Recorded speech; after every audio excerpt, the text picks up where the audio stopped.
लातूरमध्ये भाजप काँग्रेसमध्ये poster war बघायला मिळतोय। 20 वर्षात काँग्रेसनं लातूरकरांना काय दिलं? संभाजी पाटलांचा अमित देशमुखांना सवाल।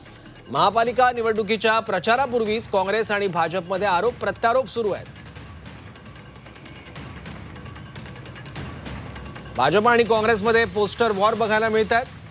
एकीकडे काँग्रेसने काही पोस्टर लावलेले आहेत, बॅनरबाजी केलेली। आता ही सगळी जबाबदारी आपली आहे असं विलासराव देशमुख यांचा फोटो काही ठिकाणी लावून पोस्टर लावण्यात आलेले आहेत।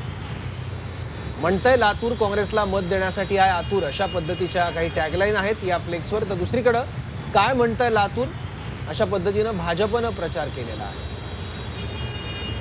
भाजप आणि काँग्रेसमध्ये पोस्टर वॉर सुरू झालेला आहे। या निवडणुकांमध्ये जमिनीवरची लढाई आता सुरू झालेली आहे आणि त्याचबरोबर बॅनरच्या माध्यमातून सुद्धा एकमेकांच्या नरेटिव्हला छेद देण्याचा प्रयत्न होतोय।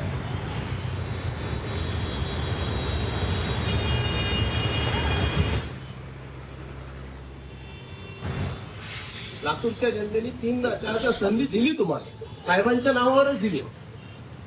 माझं अजून स्पष्ट म्हणणं आहे, कर्तृत्वावर काँग्रेसचे आमदार इथं 4 वेळेस निवडून आले नाही। जे काही 4 वेळेस निवडून आले आहेत ना, हे साहेबांच्या नावावर निवडून आलेले। कर्तृत्व त्यांनी कधी सांगावं। सभेमध्ये देखील मी त्यांचं 20 वर्षामध्ये लातूरला काय दिलंय, गढूळ पाणी दिलंय, विकास दिलाय का, त्या गोष्टी असतील जे भारतीय जनता पार्टीच देणार आहे, ते त्यांनी कधी करू शकला नाही।